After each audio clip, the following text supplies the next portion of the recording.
single day. Hey, Sheriff Gunny, this is Sheriff Gunny Complex, and while this plays, I'm going to make commentary. So this is the Institute for Justice. They are one of the most badass fucking institutes for civil rights in America, period, especially code Nazi bullshit. So now they're talking about how these out-of-control cities literally want businesses to put cameras outside their building, and the cops can ask for that video at any time. If you do not give it to them, you get a fine $500 a day. They think that being like China, Russia, North Korea, Cuba is a good thing. That's bullshit. Our founding fathers killed the red coat British police for freedom, just for entering your house illegally. That's why we have the Fourth Amendment, taking your goddamn guns and taxing you.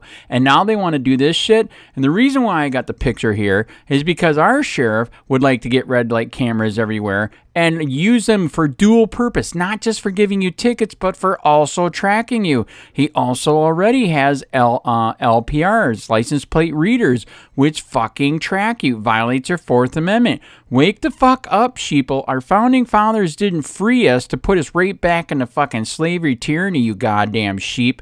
That's why they said, what did you give us? And he said, I gave you freedom if you can keep it. That's literally what our founding fathers said. And you fucking lazy piece of shit people are giving it away. You are disgusting. Leave the goddamn country. Go to Putin's Russia, North Korea, China, Cuba. Get the fuck out of our country, because we are supposed to be a free country, not a fucking police state, military police state that is policing for profit every single day.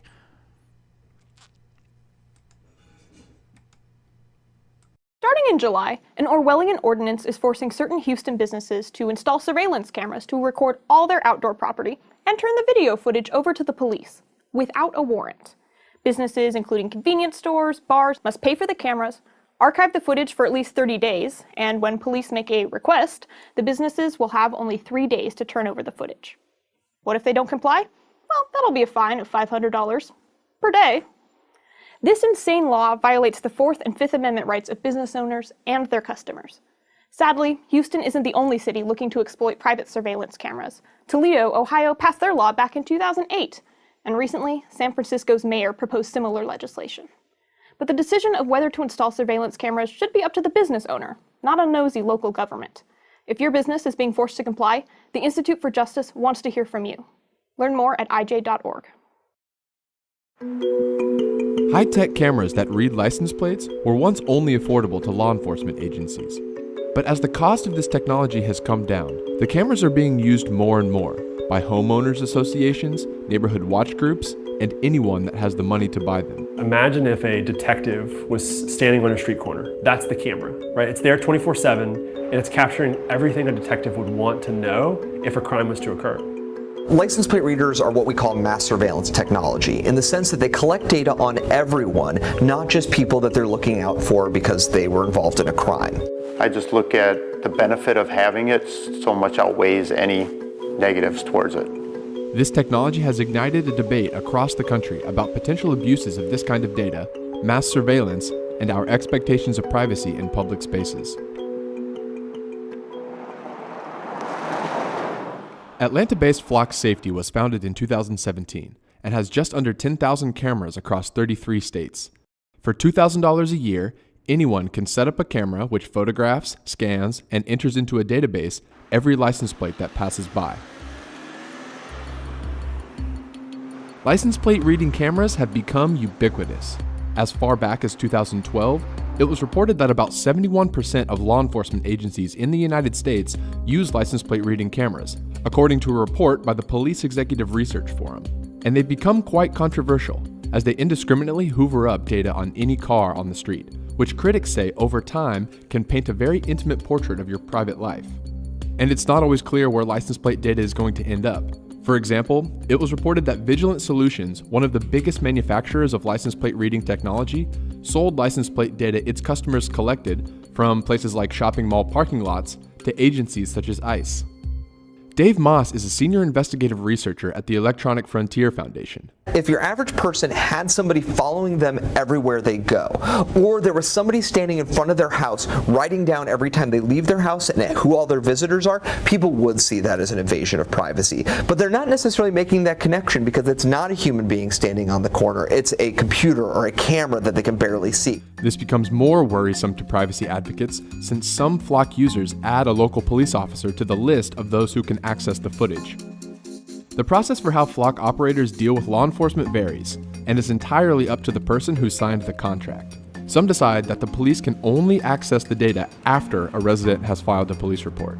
Our opinion is it's your community. You have a better understanding of your relationship and how you'd like for it to roll out. Garrett Langley is the CEO of Flock Safety. A world where there's more and more of what we're doing in our physical lives digitally available is inevitably going to happen. And I actually, for one, think it's our job as a technology community to lean into that and actually be on the forefront and have the ethical conversations, because if we don't, someone else will. According to Flock, its cameras are being used to investigate 5 crimes an hour across the United States, though that couldn't be independently verified by the Washington Post. Property crime in the United States has been steadily declining since 1991, according to FBI statistics, leading critics to ask if the privacy implications of this kind of technology are justified. So we've had the cameras for about 10 months now, and I've had a few instances that we had to have looked into, that we provided the police with information, that kind of stuff. Cody Strub is the point person for the Flock cameras in the Hillcrest Estates HOA in Oakland, California. His HOA has 3 cameras along a main public road through the community. The incidents we've had are usually break-ins, and they usually occur, they're not violent break-ins, they're just break-ins when someone leaves, they've watched the house, someone leaves, goes to work, they get broken in during the day. We've had car vandalism, people going through, breaking windows, getting into cars, that kind of stuff. So those kind of instances, we've been able to provide feedback to the police saying, here's the 10 cars that were not in the area anytime in the last 30 days, but now they've been in the area tonight, and these are when all the cars got broken into. Strub, 2 other elected board members, and an Oakland police officer have access to the footage. But this small cul-de-sac in the HOA decided to do it differently. They went and actually acquired the Flock camera just to video everybody coming in and out. And then all 15 of those homes have access to the cameras. Jennifer King is the Director of Consumer Privacy at the Center for Internet and Society at Stanford Law School. I don't necessarily have a concern with somebody deploying it at their home, but to cut off entire neighborhoods potentially, you put up a virtual fence in a way that collects information on, just the general public moving through there, I think raises a lot more privacy concerns. According to King, Flock could build more privacy protections into how its cameras natively operate, using the principles of privacy by design.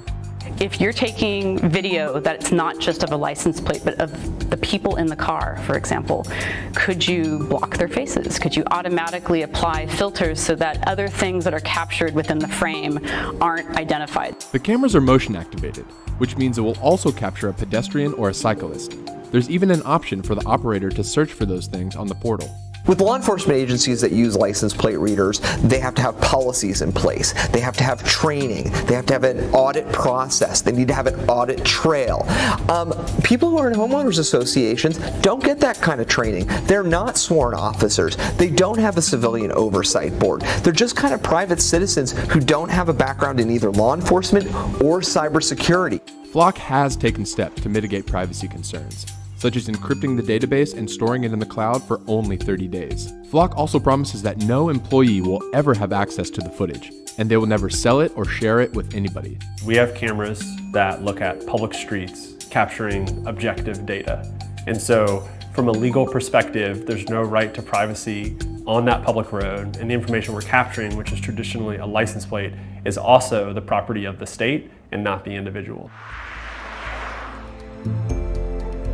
So when it comes to people making claims that, what you do in public isn't private, or that you don't have anything to worry about if you're doing anything wrong, we often hear that from people from a position of privilege.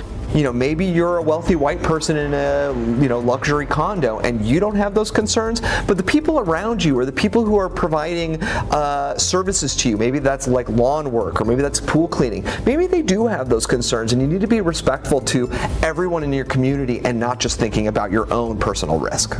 If there's a technology that can drive up property value, that can drive up the overall ranking of a city, which brings jobs, which brings like the overall health of a community up, then my argument is like, sorry, like it's worth it. Like it's worth it because that's where I want to live. But as long as the technology is driving results, I think it's just like totally worth it.